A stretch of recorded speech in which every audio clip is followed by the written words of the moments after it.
हाथी आक्रमण में फरेस्ट गार्ड मृत अनुगुल वनांचल कुलाड़ गाँव में आतंक एक 25 टिकिया हाथी पल गाँव में आतंक खेलाई खबर पाई वन विभाग गोटे टीम हाथी घोड़ाइबा कुलाड़ जाइथिला। एहि समय गोटे हाथी वन विभाग कर्मचारी को गोड़ाई हाथी आक्रमण में जड़े कर्मचारी मृत्यु होईछि। मृतक हेले प्रफुल्ल घड़ई। भୟରେ ଲୋକମାନେ ବର୍ତ୍ତମାନ ଘରୁ ବାହାରକୁ ବାହାରି ପାରୁନାହାନ୍ତି। वन विभाग तरफରୁ ହାତୀଙ୍କ ଗତିବିଧି ଉପରେ ନଜର ରଖାଯାଇଛି। अनुगुल वनांचल कुलाड़ गाँव में आतंक वर्तमान खेलाई 25 टिकिया हाथी पल। गोटे हाथी वन कर्मचारी को जितेबाला गोड़ाई हाथी आक्रमण में जड़े वन कर्मचारी मृत्यु होइतिबार खबर आसी अधिक आलोचना करबा। हम प्रतिनिधि भिखारी अच्छा समस्त फोन लाइन में भिखारी अधिक टिके सूचना आपको जानवा चाहिए नहीं।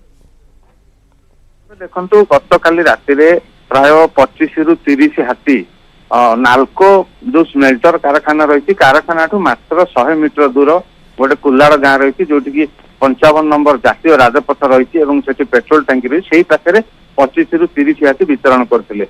तेणु से जो वन विभाग खबर पाइले प्राय 2-3 गाड़ी में एलिफेंट स्क्वाड 10 रु 15 जन कर्मचारी हाथी घोड़ाइया जाइए। से जगार अंधार थिला हाथी मैंने बहुत आग्रेसिव थे। जितेबाला गाँ लोक बाण फुटेकरी हाथी को घोड़ौले सहित वन कर्मचारी जो एलिफेंट स्क्वाड भी हाथी को घोड़ौले।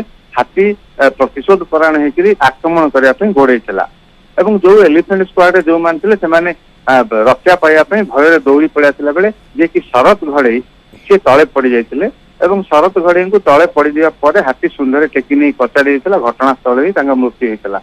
ए खबर पाइक वन विभाग अधिकारी मैंने जाते अंचल अनेक लोक आसते करने हाथी पल को घौड़े घौड़िया पर आणिक मृत शरत घड़ी को राताराति डाक्तरखाना गणा जाता डाक्तर मृत घोषणा करते। वर्तमान शरत घड़ी परिवार और ग्रामवासी मैंने सकालू सकालू आसिक अनुगुल जिला मुख्य डाक्तरखाना आगे धारणा देते। दाबी हूँ जेहेतु से जड़े वन कर्मचारी थे पारा फरेस्ट गार्ड भाव 15 वर्ष है चाकरी करते हाथी घोड़ाइया वन विभाग अधिकारी मैंने डाकिकी आनी हाथी घोड़िया कार्य गत काली से नियोजित करते राति। तेणु परिवार जन को नियुक्ति दि जाऊ प्राय 20 लाख टंका क्षतिपूरण दि जाऊ यही दाबी नहीं कि वर्तमान परिवार लोक मैंने गाँव किसी लोक मैंने अनुगुल जिला मुख्य डाक्तरखाना आगे धारणा बसती। घटनास्थल पुलिस अच्छा कि वन विभाग कौन अधिकारी वर्तमान सुधा धारणास्थल को आसी ना किसी समय पर जना पड़ो जे वन विभाग अधिकारी मैंने आसिया पर यही लोक मान जो दाबी रही से दाबी संपर्क में आलोचना कले कौन से दाबी पूरण केते दूर कर निहाती बहुत बहुत धन्यवाद भिखारी सविशेष आलोचना पाई।